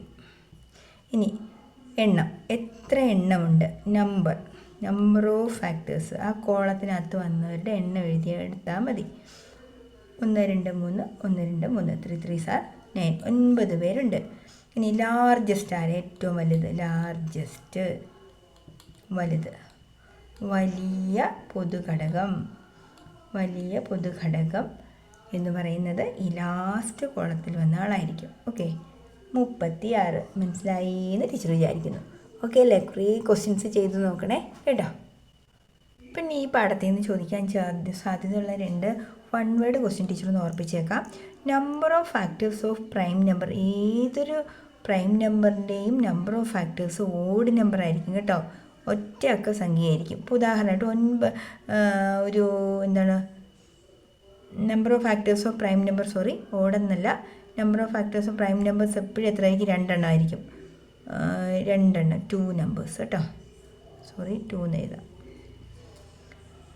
പിന്നെ common factor of 2 prime, 2 prime നമ്പേഴ്സിന് കോമൺ ഫാക്ടർ ഉണ്ട്. ഒരിക്കലും അവർക്ക് കോമൺ ഫാക്ടർ ഉണ്ടാവില്ല. അപ്പോൾ ഉണ്ടാവില്ല എന്ന് പറയാൻ പറ്റില്ല. അപ്പോൾ നമുക്ക് എന്ത് എഴുതാം? Common factor of 2 prime number എപ്പോഴും 1 ആയിരിക്കും കേട്ടോ. 1 ആണ് common factor of 2 prime numbers. ഇനി ഒരു ക്വസ്റ്റ്യൻ കൂടെ പറഞ്ഞേക്കാം. ടീച്ചർ പെർഫെക്റ്റ് സ്ക്വയർ എന്ന് എഴുതാമെന്ന്, അത് മാറിപ്പോയതാട്ടോ. പെർഫെക്റ്റ് സ്ക്വയേഴ്സിന് എത്ര ഫാക്ടേഴ്സ് ഉണ്ടാവും? Number of factors. പൂർണ്ണവർഗ സംഖ്യകൾക്ക്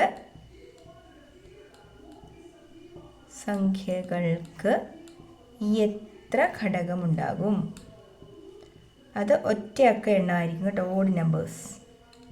ഓഡ് നമ്പേഴ്സ് ഒറ്റ അക്കവേ ഉണ്ടാവുള്ളൂ. ഒറ്റ അക്ക സംഖ്യകൾ. ഒറ്റയക്ക സംഖ്യകൾ എന്ന് പറഞ്ഞാൽ എന്താ? ഒറ്റയക്ക സംഖ്യകൾ എന്നല്ലല്ലോ, ഒറ്റ സംഖ്യകൾ കേട്ടോ, സോറി, ഒറ്റ അക്കമല്ല, ഒറ്റ സംഖ്യകൾ. അതായത് ഉദാഹരണമായിട്ട് നിങ്ങൾക്ക് ഒന്നും പിടിയിട്ടിട്ടുണ്ടാവില്ല, ഇതിൻ്റെയും കൂടെ മലയാളം പറഞ്ഞേക്കാം. നമ്പർ ഓഫ് ഫാക്ടേഴ്സ് ഓഫ് അഭാജ്യ സംഖ്യകളുടെ ഘടകങ്ങളുടെ എണ്ണം കേട്ടോടാ പിള്ളേരെ.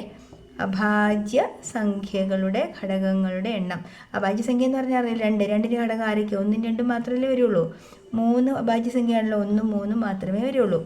11, 1ഉം 11. അപ്പോൾ എത്ര ഘടകങ്ങളുണ്ട്? എല്ലാ അഭാജ്യ സംഖ്യകൾക്കും ആകെ എത്ര ഘടകങ്ങൾ വരുള്ളൂ? 2 മാത്രമേ വരുള്ളൂ. പിന്നെ ഈ പെർഫെക്റ്റ് സ്ക്വയറിൻ്റെ കേസ് എന്ന് പറയാം. പെർഫെക്റ്റ് സ്ക്വയർ ആയിട്ടുള്ള ഒരു ആരൊക്കെയാണ്? 1 1s are 1, 2 2s are 4, 3 3s are 9, 4 4s are 16. ഇതാണ് ആര്? പൂർണ്ണവർഗ സംഖ്യകൾ. 5 5 25 ഒരേ സംഖ്യകൾ ഗുണിച്ച് കിട്ടുന്നവരെയാണ് കേട്ടോ നമ്മൾ പൂർണ്ണവർഗ സംഖ്യകൾ എന്ന് പറയുന്നത്. ഇവരുടെ ഘടകങ്ങളുടെ എണ്ണം. അപ്പോൾ 4ൻ്റെ ഘടകം എടുത്ത 1ൻ്റെ പട്ടികയിലുണ്ട്, 2ൻ്റെ പട്ടികയിലുണ്ട്, 4ൻ്റെ പട്ടികയിൽ. ആകെ ഇവിടെ എത്ര എണ്ണമുണ്ട്? 3 ഒറ്റ സംഖ്യയല്ലേ. ഇനി 16 നിങ്ങൾ നോക്കിക്കോ. 1ൻ്റെ പട്ടികയിലുണ്ട്, 2ൻ്റെ പട്ടികയിലുണ്ട്, 4ൻ്റെ പട്ടികയിലുണ്ട്, പിന്നെന്താണ്, 8ൻ്റെ പട്ടികയിലുണ്ട്, 16ൻ്റെ പട്ടികയിലുണ്ട്. എത്ര എണ്ണം വന്നു? 1 2 3 4 5. കണ്ടോ? ഒറ്റ അക്ക സംഖ്യകളാണ് എവിടെ വരുന്നത്? പെർഫെക്റ്റ് സ്ക്വയേഴ്സ് ആയിട്ടുള്ളവരുടെ വർഗസംഖ്യ ഘടകങ്ങളുടെ എണ്ണം വരുമ്പോൾ കിട്ടുന്നത്. മനസ്സിലാവുന്നുണ്ടോ? 25ൻ്റെ എടുക്കാം. 1ൻ്റെ പട്ടികയിലുണ്ട്, 5ൻ്റെ പട്ടികയിലുണ്ട്, 25ൻ്റെ പട്ടികയിലുണ്ട്. എത്ര ഉണ്ട്? 1 2 3. ആകെ 3 ഫാക്ടേഴ്സേ ഉള്ളൂ. അപ്പോൾ ഒരു കാര്യം നിങ്ങൾ ശ്രദ്ധിക്കുക, ഇതിനകത്ത് പ്രൈം നമ്പേഴ്സ്, ഇപ്പോൾ 2 ഒരു പ്രൈം നമ്പേഴ്സിൻ്റെ പവർ, ഇത് 2ൻ്റെ പവറല്ലേ, ഇത് 3ൻ്റെ പവറാണ്, 4 പ്രൈം അല്ല, 5ൻ്റെ പവറാണ്. ഇങ്ങനെയുള്ള നമ്പേഴ്സിനൊക്കെ കൃത്യം എത്ര എണ്ണം ഉള്ളൂ? 1 3 9. വേറെ ഒരെണ്ണം 7 കൂടെ എടുക്കുക. 7 7s are 49 എടുക്കാവേ. അതിൻ്റെയും കൂടെ നമുക്ക് നോക്കിയേക്കാം. 1ൻ്റെ പട്ടികയിൽ, പിന്നെ 7ൻ്റെ പട്ടികയിൽ, 49ൻ്റെ പട്ടികയിൽ. ഇതൊക്കെ എന്താണ്? നമുക്ക് പ്രൈം നമ്പറായിട്ട് തന്നെ അവയുടെയും വരുള്ളൂ. അതും 3 എണ്ണം തന്നെയാണ് വന്നിരിക്കുന്നത്. അപ്പോൾ ഒരു കാര്യം നിങ്ങൾ ശ്രദ്ധിക്കുക, പെർഫെക്റ്റ് സ്ക്വയേഴ്സ് ആയിട്ടുള്ള എല്ലാവരുടെയും ഫാക്ടേഴ്സിൻ്റെ എണ്ണം എന്ന് പറയുന്നത് ഓഡ് നമ്പേഴ്സ് ആയിരിക്കും വരുന്നത്. ഓക്കെ, ഇവിടെ ഒരു പോയിൻ്റ് കൂടെ ശ്രദ്ധിക്കുക അല്ലേ, അതായത് പ്രൈം നമ്പേഴ്സിൻ്റെ പവർ എടുത്താൽ അവർക്കെല്ലാം എത്ര ഫാക്ടേഴ്സും ഉണ്ടാവുന്നുള്ളൂ? ആകെ 3 എണ്ണം മാത്രമേ ഉണ്ടാവുന്നുള്ളൂ. അതുകൂടി നിങ്ങളൊന്ന് ശ്രദ്ധിച്ചോണം കേട്ടോ കുട്ടികളെ. അങ്ങനെ നമ്മൾ 10ാമത്തെ ചാപ്റ്റർ, ലാസ്റ്റ് ചാപ്റ്റർ എത്തി. ത്രികോണ പരപ്പളവ്, ഏരിയ ഓഫ് ട്രയാങ്കിൾസ്. ഒരു ആശ്വാസമായല്ലേ ലാസ്റ്റ് ചാപ്റ്ററിലെത്തിയപ്പം. ഇനി നിങ്ങൾ ഇതുകൂടെ കഴിഞ്ഞ് കഴിഞ്ഞാൽ ഇരുന്ന് നന്നായിട്ട് ചെയ്തും വരച്ചും ഒക്കെ പഠിച്ചോണം കേട്ടോ. വരയ്ക്കുന്ന ക്വസ്റ്റ്യൻസ് ഈ ചാപ്റ്ററിൽ നിന്ന് ഉണ്ടാവും. ഓക്കെ, ഈ ഒരു ചതുരത്തിൻ്റെ പരപ്പളവ്, ഏരിയ ഓഫ് റെക്റ്റാങ്കിൾ നിങ്ങൾക്കറിയാം. ലെങ്തും ബ്രെഡ്ത്തും, നീളവും വീതികളും ഗുണിച്ചാൽ മതി. L/B. ടീച്ചർ ഇതിന് എല്ലിന് പകരം ഇതിന് ടീച്ചർ ഒരു പുതിയൊരു പേര് പറയുന്നു, പാദം. ഇതിന് ടീച്ചർ ഉയരം എന്ന് വിളിക്കുന്നു. ഉയരം, അതായത് പാദത്തിന് ബേസ്, ഇത് ഹൈറ്റ്. ഓക്കെ, അപ്പോൾ ഷോർട്ടാക്കി ഇതിനെ B എന്നും ഇതിനെ H എന്നും വിളിച്ചാൽ ഏരിയ ഓഫ് എ റെക്റ്റാങ്കിൾ എന്ന് പറയുന്നത് B/H ആണല്ലോ. സംശയമൊന്നുമില്ല എല്ലാവർക്കും. ഈ സൈഡും ഗുണിച്ചാൽ നമുക്ക് ഇതിൻ്റെ റെക്റ്റാങ്കിളിൻ്റെ ഏരിയ കിട്ടും. ഇനി ടീച്ചർ ഇതിലേക്ക് കൂടെ ഒരു വര വരച്ച് ഈ റെക്റ്റാങ്കിൾ മുറിച്ചതാ ഒരു റൈറ്റ് ട്രയാങ്കിൾ, ഒരു മട്ട ത്രികോണം. റൈറ്റ് ട്രയാങ്കിൾ എന്നുള്ള പേര് ഓർത്തോണം. എന്താണ് റൈറ്റ് ട്രയാങ്കിൾ എന്ന് വെച്ചാൽ ഇത് 3 വശമുള്ള ഒരു രൂപമാണ് ട്രയാങ്കിൾ. അത് റൈറ്റ് ട്രയാങ്കിൾ വരുന്ന എപ്പോഴാവും? 1 ഓഫ് ദ ആംഗിൾ 90. ഈ ഒരു കോൺ എത്രയായിരിക്കണം? 90 ഡിഗ്രി. മട്ട കോൺ വെച്ചാൽ കറക്റ്റ് കുത്തനെയല്ലേ? ഇങ്ങനെ കുത്തനെ നേരെ ഇരിക്കുന്ന ട്രയാങ്കിളാണ് റൈറ്റ് ട്രയാങ്കിൾ. ഈ ഒരു റൈറ്റ് ട്രയാങ്കിളിൻ്റെ ഏരിയ എന്ന് പറയുന്നത് ഇതിൻ്റെ ഈ ആകെ മൊത്തത്തിൻ്റെ പകുതിയല്ലേ ഉള്ളൂ. അപ്പം നമുക്കിതിനെ ഹാഫ് എന്ന് വേണം വിളിക്കുന്നത്. Half of base into height എന്ന് വിളിക്കാമല്ലോ. അല്ലെങ്കിൽ B × H/2 അതിൻ്റെ നേർപകുതി. /2 ഇതെല്ലാം ഒരേ കോൺസെപ്റ്റ് കേട്ടോ. അര ഗുണം പാദം ഗുണം ഉയരമെന്നും പാദം ഗുണം ഉയരം ഭാഗം 2 എന്നും അല്ലെങ്കിൽ B × H/2 half of B × H എന്നൊക്കെ പറയുന്ന എല്ലാം ഒരേ കോൺസെപ്റ്റാണ് കേട്ടോ.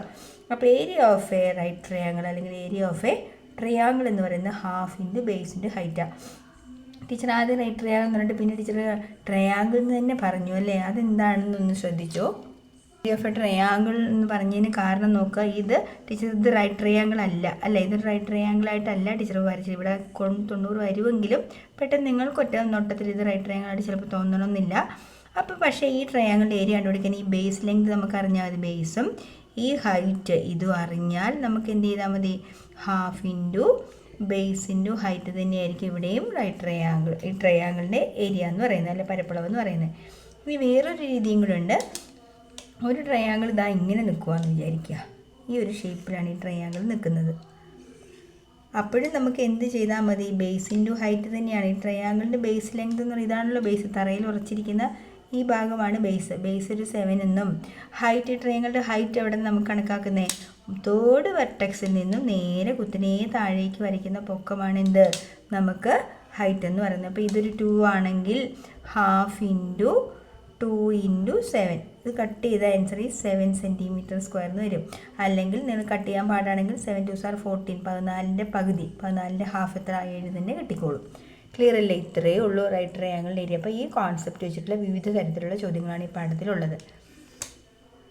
ഇനി നമ്മുടെ ആപ്ലിക്കേഷൻ ലെവൽ ക്വസ്റ്റ്യൻ നോക്കാം. ഈ രീതിയിലൊക്കെ ഉള്ളൊരു ചോദ്യമായിരിക്കും പരീക്ഷയ്ക്ക് ഉണ്ടാവുക. ഈ കപ്പ കൃഷി ചെയ്തിരിക്കുന്നതാണ് ടീച്ചർ ഈ ഒരു ഷേപ്പിൽ ടീച്ചർ ഷെയ്ഡ് ചെയ്തിട്ടുണ്ട്. ഇത് പയർ കൃഷി ചെയ്യുന്ന ഭാഗം കേട്ടോ. ടീച്ചർ കുത്തിട്ട് വയ്ക്കുക. പയർ ചെറുപയർ കൃഷിയാണ് കേട്ടോ. ഇനി ഇതിൻ്റെ ടോട്ടൽ ലെങ്ത് ഇവിടെ നിന്ന് ഇവിടെ വരെയുള്ള ലെങ്ത് ടീച്ചർ 40 മീറ്റർ എന്ന് കൊടുത്തിട്ടുണ്ട്. 40 മീറ്റർ നീളവും 20 മീറ്റർ വീതിയുമുള്ള ഒരു പാടം. ഈ പാടത്താണ് ഈ ഷേപ്പിൽ നമ്മൾ പയർ കൃഷി ചെയ്തിരിക്കുന്നു. ഈ ഒരു ഷേപ്പിൽ ഉള്ള ഭാഗത്താണ് കപ്പ കൃഷി ചെയ്തിരിക്കുന്നത്. ബാക്കി റിമൈനിങ് ഫീൽഡിൽ നമ്മൾ എന്ത് ചെയ്തു? നെൽകൃഷി ചെയ്തിട്ടുണ്ട്. എങ്കിൽ ഇനി ഒരു കാര്യമുള്ള പറഞ്ഞിട്ടുണ്ട്. ഈ നീളം തന്നിട്ടുണ്ട് 24 മീറ്റർ എന്ന്. അങ്ങനെയാണെങ്കിൽ കപ്പ കൃഷി എത്ര ഭാഗത്താണ് കൃഷി ചെയ്തിരിക്കുന്നത്? Area of ടപ്പിയോക്ക field. Area of ടപ്പിയോക്ക field അല്ലെങ്കിൽ കപ്പ കൃഷി ചെയ്യുന്നതിൻ്റെ പരപ്പളവ്. അപ്പോൾ ഇതിനെ നമുക്ക് 1 എന്നും ഇതിനെ 2 എന്നും ഇതിനെ 3 എന്നും വിളിക്കാം. അപ്പോൾ ആദ്യം നമുക്ക് എന്ത് എഴുതണം? ഇവിടെ ഏരിയ ഓഫ് റെക്റ്റാങ്കിൾ എഴുതാം അല്ലേ? ഏരിയ ഓഫ് റെക്റ്റാങ്കിൾ, ചതുരത്തിൻ്റെ പരപ്പളവ്. Option out, option A, option B, option C എന്നൊക്കെ ഇട്ടായിരിക്കും കേട്ടോ പരീക്ഷയ്ക്ക് വരിക. ശ്രദ്ധിച്ചോണേ. ഇപ്പം നമ്മുടെ ഓപ്ഷൻ എ ചതുരത്തിൻ്റെ പരപ്പളവ് നമ്മൾ കണ്ടുപിടിക്കുന്നത് എന്താണ്? നീളം ഗുണം വീതി. അതായത് 40 ഗുണം 20 എത്രയാണ്? 4 2 8. ഈ സീറോസൊക്കെ വരുമ്പം നമ്പേഴ്സ് മാത്രം ഗുണിച്ചാൽ മതി കേട്ടോ. 4 2s are 8. ബാക്കി വരുന്ന സീറോസിന് അതിൻ്റെ കൂടെ ഇട്ട് കൊടുത്താൽ മതി കേട്ടോ. 800 മീറ്റർ². ആകെ കൃഷിസ്ഥലം അത്രയാണ്. ഇനി കപ്പ കൃഷി ചെയ്യുന്ന സ്ഥലം. ഇനി നമ്മൾ കപ്പ കൃഷി ചെയ്യുന്ന ഏരിയ കണ്ടുപിടിക്കണം അല്ലേ? Area of ടപ്പിയോക്ക field. അതാണ് ഓപ്ഷൻ ബി ആയിട്ട് ചോദിച്ചിരുന്ന ചോദ്യം. ഏരിയ ഓഫ് എ ടപ്പിയോക്ക ഫീൽഡിൽ ബേസ് ഹാഫ് ഇൻറ്റു ട്രയാങ്കിൾ ആണല്ലോ. Half into base into height. അര ഗുണം പാദം ഗുണം ഉയരം. അപ്പോൾ പാദത്തിൻ്റെ ലെങ്ത് ഇതാ ഇവിടെ നമുക്ക് ഇത്രയും ദൂരം നമുക്ക് അറിയാവോ? ഇത്രയും ദൂരം നമുക്ക് അറിഞ്ഞുകൂടാ. പക്ഷേ ഇതാ ഇത് മൊത്തം 40 ആണെന്നും ഈ ദൂരം 10 ആണെന്നും നമുക്കറിയാം. അപ്പം 40 നിന്ന് 10 കുറച്ചാൽ ബാക്കി 30 അല്ലേ ഇത് വരുന്നത്. അപ്പോൾ അര ഗുണം 30 ഗുണം ഹൈറ്റ്. ഈ ഹൈറ്റ് നമുക്കിപ്പോൾ നിലവിൽ ഇവിടെ ഇല്ല, പക്ഷേ ഇത് തന്നെയല്ലേ ഹൈറ്റ്. അപ്പോൾ 20. അപ്പോൾ ഇത് കട്ട് ചെയ്യുമ്പോൾ 3 2 6, ദാറ്റ് ഈസ് 600 ഡിവൈഡഡ് ബൈ 2 എത്ര വരും? 300 മീറ്റർ സ്ക്വയർ എന്ന് വരും. അപ്പോൾ നമുക്ക് ഓരോന്നും എടുത്തെഴുതാം. ഇത് ഈ ആകെ ചതുരത്തിൻ്റെ പരപ്പളവ് 800 ആണ്. നമ്മൾ ടപ്പിയോക്ക ഫീൽഡിൻ്റെ പരപ്പളവ് തന്നെ 300 ആണ്. ഇനി നമുക്ക് നോക്കാം, ഇനി പയർ കൃഷി ചെയ്യുന്ന ഓപ്ഷൻ സി ആയിട്ട് നമുക്ക് 800 ഇവിടെ എവിടെയെങ്കിലും ഒന്ന് നോട്ട് ചെയ്ത് വയ്ക്കാവേ. 800 ചതുരത്തിൻ്റെ പരപ്പളവ് 800 മീറ്റർ സ്ക്വയർ എന്നുള്ളത് എഴുതി വയ്ക്കാം. ഇതൊന്ന് വായിച്ചേക്കാം. ഇനി നമുക്ക് വേണ്ടത് പയർ കൃഷി ചെയ്യുന്ന സ്ഥലത്തിൻ്റെ ഏരിയ ആയിട്ട് ഓപ്ഷൻ സി ആയിട്ട്. രണ്ടാമത്തത് എന്താണ് പറഞ്ഞിരിക്കുന്നത്? രണ്ടാമത്തല്ല, ഓപ്ഷൻ സി ആയിട്ട് പയർ കൃഷി ചെയ്യുന്നത് എന്ത് തന്നെയാണ്? Half into triangle. Half into base എന്ന് പറയുന്നത് 24 ഇൻറ്റു ഹൈറ്റ് എന്ന് പറയുന്നത് എത്രയാണ്? 20 ആണ്. അപ്പോൾ ഇവിടെ എന്താ 24 ഇൻറ്റു 2 ചെയ്യുക, അല്ലെങ്കിൽ 2 ഇൻറ്റു 20 എത്ര? 10 ഇൻറ്റു 24 240 മീറ്റർ സ്ക്വയർ. അപ്പം നമ്മൾ കപ്പ കൃഷി ചെയ്ത സ്ഥലത്തിൻ്റെ ഏരിയ എന്ന് പറയുന്നത് എത്രയായിരുന്നു? 300 മീറ്റർ സ്ക്വയർ. നമ്മൾ പയർ കൃഷി ചെയ്ത സ്ഥലം 240 മീറ്റർ സ്ക്വയർ. ഇതെല്ലാം ഓക്കെ അല്ലേ? എല്ലാം ഒന്ന് തിരിച്ച് വൃത്തിയായിട്ട് ഇതിനകത്ത് എഴുതാവേ. ഈ ട്രയാങ്കിളിൻ്റെ ഏരിയ 240 മീറ്റർ സ്ക്വയർ ആണ്. നമ്മുടെ എന്താണ് ഇവിടെ കൃഷി ചെയ്തിരുന്നത്? ടപ്പിയോക്ക കൃഷി ചെയ്തിരുന്നത് 300 മീറ്റർ സ്ക്വയറിലാണ്. ആകെ കൃഷി സ്ഥലം എന്ന് പറയുന്നത് 800 മീറ്റർ സ്ക്വയർ ആണ്. അങ്ങനെയാണെങ്കിൽ പാടി കൃഷി ചെയ്തിരുന്നത് എത്ര മീറ്റർ സ്ക്വയറിലാണ്? അതായത് നെല്ല് അല്ലേ? നെൽകൃഷി നടത്തിയിരുന്നത് ഈ എത്ര മീറ്റർ സ്ക്വയറിലാണ്? അപ്പോൾ ഈ നെൽകൃഷി ചെയ്യുന്നതിൻ്റെ ഈ രൂപത്തിൻ്റെ ഒരു 4 വശമുള്ള ഒരു ചിത്രമാണല്ലേ. ഇതിൻ്റെ ഏരിയ കണ്ടുപിടിക്കാനുള്ള ഇക്വേഷൻ നമ്മൾ പഠിച്ചിട്ടില്ല, പക്ഷേ നമ്മൾ പഠിച്ചത് വെച്ച് നമുക്ക് ഈ ആൻസറിൽ എത്തണം. അപ്പോൾ എന്ത് ചെയ്താൽ മതി? ആകെ പരപ്പളവിൽ നിന്നും ഇത്രയും ഭാഗം മുറിച്ച് കളഞ്ഞാൽ ഇത് കിട്ടില്ലേ? മുറിച്ച് കളയാൻ മീൻസ് ഈ അളവ് എന്ത് ചെയ്താൽ മതിയാവും? മൈനസ് ചെയ്താൽ മതി. ദാറ്റ് ഈസ് 800-ൽ നിന്ന് ആരെയൊക്കെ മൈനസ് ചെയ്യണം? 300 പ്ലസ് 240 0 4 3 540. 800-ൽ നിന്ന് 540 മൈനസ് ചെയ്യുന്നതാണ് ഏരിയ ഓഫ് പാടി. അതായത് 0 10-ൽ നിന്ന് 4 കുറച്ച് 6 260 മീറ്റർ സ്ക്വയർ ആയിരിക്കും പാടി കൃഷി ചെയ്യുന്ന സ്ഥലം. സോ ഇങ്ങനെയുള്ള ആപ്ലിക്കേഷൻ ലെവൽ ക്വസ്റ്റ്യൻസ് നമ്മുടെ പുസ്തകത്തിൽ ഉണ്ടായിരുന്നില്ല, പക്ഷേ ഇത് പരീക്ഷയ്ക്ക് ഇങ്ങനത്തെ ഒരു ചോദ്യം പ്രതീക്ഷിക്കാൻ കേട്ടോടാ പിള്ളേരെ. നമ്മൾ ചാപ്റ്ററിൻ്റെ ലാസ്റ്റ് എത്തിയിട്ടുണ്ട്. ഇതൊരു നമ്മൾ പ്രതീക്ഷിക്കാവുന്ന ഒരു ചോദ്യമാണ്. കുറച്ച് യുക്തിപരമായിട്ടൊക്കെ ചിന്തിച്ചെങ്കിൽ നമുക്ക് ഇതിൻ്റെ ആൻസർ ചെയ്യാൻ പറ്റുള്ളൂ കേട്ടോ. ചോദ്യം ഇതാണ്: ട്രയാങ്കിൾ ACB 7 സെൻറ്റിമീറ്ററിലും 5 സെൻറ്റിമീറ്ററിലും 60 ഡിഗ്രിയിലുമായിട്ട് കൃത്യമായി ഇതേ അളവിൽ നിങ്ങൾ ഒരു ചിത്രം വരയ്ക്കുക. എന്നിട്ട് എന്ത് ചെയ്യണം? അതേ സെയിം പരപ്പളവുള്ള അതേ ഏരിയ ഉള്ള ആംഗിൾ ACR = 30 ഡിഗ്രി വരുന്ന ഒരു ട്രയാങ്കിൾ ഇതിൽ കൺസ്ട്രക്ട് ചെയ്യണം. അപ്പോൾ ആംഗിൾ ACR എന്നുള്ളത് നമുക്ക് കാണുന്നില്ല ഇവിടെ. അപ്പം ACRൽ C എന്നുള്ള ആംഗിൾ എത്ര വരണം? 30. അപ്പോൾ പ്രൊട്രാക്ടർ നമ്മളിവിടെ വെച്ച് എന്ത് ചെയ്യണം? 30 ഡിഗ്രി 0 ടീച്ചർ പ്രൊട്രാക്ടർ എടുത്തില്ല, ഒരു പ്രൊട്രാക്ടർ എടുത്ത് ചെയ്യാം. ആംഗിൾ ACR 30 വേണം. ACRൽ C എന്ന് പറയുന്ന പോയിന്റിലാണ് നമ്മൾ എന്ത് വെക്കേണ്ടത്? പ്രൊട്രാക്ടർ. ഇപ്പം ആംഗിൾ ABP എന്നൊക്കെ ആണെങ്കിൽ എവിടെ കൊണ്ട് പ്രൊട്രാക്ടർ വെക്കണം? Bയിൽ വെക്കണം. അപ്പോൾ ആ പ്രൊട്രാക്ടർ വെക്കേണ്ട പൊസിഷൻ നിങ്ങൾ ഓർത്തോണം. അപ്പോൾ ആംഗിൾ ACR എന്ന് പറയുന്നത് 30 ആണ്. അപ്പോൾ Cയിൽ കൊണ്ടുപോയി നമ്മൾ ഈ പ്രൊട്രാക്ടർ വെച്ചിട്ട് 30 മെഷർ ചെയ്ത് കണ്ടോ? 0 10 20 30 എവിടെയാണ്? ഇവിടെ വരും. അപ്പോൾ അതിലേ കൂടെ നമ്മൾ എന്ത് ചെയ്യണം? ഒരു ലൈൻ വരയ്ക്കണം. വെറുതെ നിങ്ങൾ ലൈൻ അങ്ങ് വരച്ചു, ആദ്യം ഒരു പ്രശ്നവുമില്ല, നമ്മൾ ആ ലൈൻ അങ്ങ് വരച്ചു. പക്ഷേ ഒരു കാര്യം ശ്രദ്ധിക്കേണ്ടത് എന്താ? ഇത് സെയിം ഏരിയ ഉള്ളത്. അപ്പോൾ ACR എന്നുള്ള പോയിന്റ് ഇവിടെയോ എവിടെയോ വരണം. അത് എവിടെയാണെന്ന് നമുക്ക് യാതൊരു ഐഡിയ ഇല്ല. അപ്പം നമ്മൾ ഇതിന് മുന്നേ പഠിച്ചൊരു കോൺസെപ്റ്റാണ് 2 പാരലൽ ലൈൻസിൻ്റെ ഇടയിൽ സെയിം ബേസിൽ എത്ര ട്രയാങ്കിൾ വരച്ചാലും അതെല്ലാം എന്താണ്? ഒരേ സെയിം ഏരിയയാണ്. അപ്പോൾ സെയിം ബേസ്, ഇതാണ് സെയിം ബേസ്. ഈ ബേസിന് കറസ്പോണ്ടിങ് ആയിട്ട് നമ്മൾ എന്ത് ചെയ്തില്ലേ? കൂടെ പാരലൈൻ വരയ്ക്കുക. അപ്പോൾ പാരലൈൻ വരയ്ക്കാൻ നമ്മൾ പഠിച്ചിട്ടുണ്ട് എങ്ങനെയാണ്? പാരലൈൻ വരയ്ക്കാൻ നമ്മൾ എന്ത് ഉപയോഗിക്കണം? സെറ്റ് സ്ക്വയർ ഇതാ ഈ ലൈൻ, ഏത് ലൈനിലാണോ പാരലൽ കറസ്പോണ്ടിങ് ആയിട്ട് വരേണ്ടത് ആ ലൈനിൽ നമ്മൾ സെറ്റ് സ്ക്വയർ വയ്ക്കുന്നു. സ്കെയിൽ ഇതാ കറക്റ്റായിട്ട് നമ്മൾ ഉറപ്പിച്ച് വയ്ക്കുന്നു. എല്ലാവരും ശ്രദ്ധിച്ച് കണ്ടോണം. എന്നിട്ട് എന്ത് ചെയ്യുക? നമ്മൾ ഈ സെറ്റ് സ്ക്വയർ എങ്ങോട്ടേക്ക് മൂവ് ചെയ്യുക? ഈ എ എന്ന പോയിന്റിൽ ഒരു പാരലൈൻ, എ എന്ന പോയിന്റിൽ കൂടി നമ്മൾ സമാന്തര വരകൾ എന്ന് പറയുന്ന ചാപ്റ്റർ നമ്മൾ പഠിച്ചതാണ് കേട്ടോ പിള്ളേരെ. അപ്പോൾ നമ്മളങ്ങനെ മൂവ് ചെയ്ത് എവിടെ കൊണ്ടുവരുന്നു, നമ്മൾ എ എന്ന പോയിന്റിൽ കൊണ്ടുവന്ന് വെച്ചു. കണ്ടോ? അപ്പോൾ ഇതാ ഇവിടെ ഒരു കുത്തിടുക, ഒന്നോ രണ്ടോ കുത്തിടുക കേട്ടോ, അത്രേ ഉള്ളൂ. ഇനി നമ്മൾ എന്ത് ചെയ്യുക, അതങ്ങ് വരയ്ക്കുക, ജോയിൻ ചെയ്ത് വിടുക.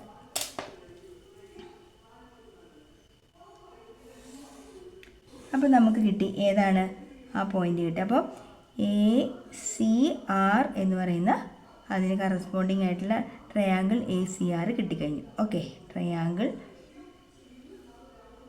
എടാ പിള്ളേരെ ടീച്ചർക്ക് മാറിപ്പോയി കേട്ടോ. ACR അല്ലേ, ACR. അപ്പോൾ ACക്ക് സമാന്തരമായിട്ടാണ് വരയ്ക്കേണ്ടത്.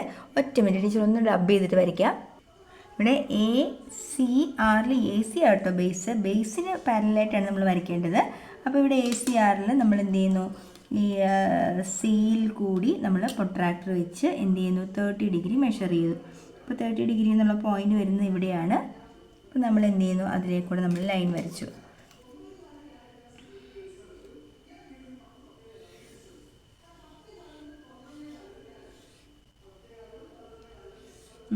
ഇനി നമ്മൾ ACക്ക് പാരലായിട്ട് ACR എന്നുള്ള പോയിന്റ് ഇവിടെ എവിടെയോ ആണ് കിട്ടേണ്ടത്. അപ്പോൾ എവിടെ നിന്ന് വരയ്ക്കണം, ACക്ക് പാരലായിട്ട് ബിയിൽ കൂടിയാണ് ലൈൻ വരയ്ക്കേണ്ടത് കേട്ടോ. ടീച്ചർ നല്ല രാത്രിയായി, 11 മണിയായി. അതാ ടീച്ചർ ചിലപ്പോൾ എന്തെങ്കിലും പറയുന്ന അബദ്ധമാണ്, എന്നാലും കുഴപ്പമില്ല, ടീച്ചർ കറക്റ്റായിട്ട് പറയുന്നുണ്ട്. നിങ്ങൾ ശ്രദ്ധിച്ച് പരീക്ഷയ്ക്ക് വൃത്തിയായിട്ട് ചെയ്തോണം കേട്ടോ. ഇതാ നമ്മൾ ഇതിന് പാരലായിട്ട് വെച്ചു. ഈ ലൈൻ കറക്റ്റായിട്ട് വെക്കണം കേട്ടോ. ഈ സെറ്റ് സ്ക്വയർ താഴെ കറക്റ്റായിട്ട് വെക്കുക, ഇത് കറക്റ്റായിട്ട് വെക്കുക. മുകളിലത്തെ ലൈൻ ചെരിയുന്നത് ശ്രദ്ധിക്കേണ്ട. ഇതിലെന്ത് ചെയ്യുക, നമ്മൾ കുറച്ച് കയറ്റി വെച്ചോ. അതിന് ശേഷം ഇത് നമ്മൾ മൂവ് ചെയ്ത് എവിടെ വരെ എത്തണം, ബി വരെ എത്തിക്കുക. ഓക്കെ, ഇനി ആ ബിയിൽ കൂടി നമ്മൾ 2 പോയിൻ്റ് മെഷർ ചെയ്ത് അടയാളപ്പെടുത്തിയാൽ മതി. എന്നിട്ട് ആ പോയിന്റിൽ കൂടി നമ്മൾ എന്ത് ചെയ്യുന്നു, ഒരു ലൈൻ നീട്ടി വരയ്ക്കുക. ഓക്കെ, അപ്പോൾ ഇതാണ് ആ പോയിന്റ്. നമുക്ക് ഈ പോയിന്റ് എവിടെ കൊണ്ട് ടച്ച് ചെയ്യണം, ഈ ലൈനിൽ. എന്നിട്ട് ACR അല്ലേ, ഇപ്പം നമ്മൾ എന്ത് ചെയ്യുക, ഈ ലൈൻ ഈ പോയിന്റിന് 6 എന്ന് മാർക്ക് ചെയ്യുക. എന്നിട്ട് ഈ ട്രയാങ്കിൾ എന്ന് കംപ്ലീറ്റ് ചെയ്യുക. വേണമെങ്കിൽ ഇതൊന്ന് ഷെയ്ഡ് ചെയ്ത്, ഇതാണ് നമുക്ക് വേണ്ടിയിരുന്ന ഈക്വൽ ഏരിയ ഉള്ള ട്രയാങ്കിൾ ACRൽ ആംഗിൾ C എത്ര കിട്ടി, 30 ഡിഗ്രിയും കിട്ടി. ഓക്കെ, അപ്പോൾ ഈ മോഡലൊരു ചോദ്യം പ്രതീക്ഷിക്കാം. അപ്പം എല്ലാവരും നന്നായിട്ട് പരീക്ഷ എഴുതണം, കൂടുതൽ പ്രാവശ്യം ക്വസ്റ്റ്യൻസ് ചെയ്ത് നോക്കണം. നല്ല ഫുൾ മാർക്ക് മേടിച്ച് മിടുക്കരായിട്ട് വേണം ക്ലാസ്സിലേക്ക് വരാൻ കേട്ടോ. ക്രിസ്മസിന് ഹാപ്പി ന്യൂ ഇയറും ഹാപ്പി ക്രിസ്മസൊക്കെ ആഘോഷിച്ച് ഫുൾ മാർക്കുള്ള പേപ്പർ വാങ്ങാൻ റെഡി ആയിട്ട് എല്ലാവരും എത്തിയേക്കുക. ഓക്കേ, എല്ലാ പ്രാർത്ഥനയും ഉണ്ടാവും കേട്ടോ. ടീച്ചറിൻ്റെ പ്രാർത്ഥന എല്ലാവർക്കും ഉണ്ടാവും. Have A nice day.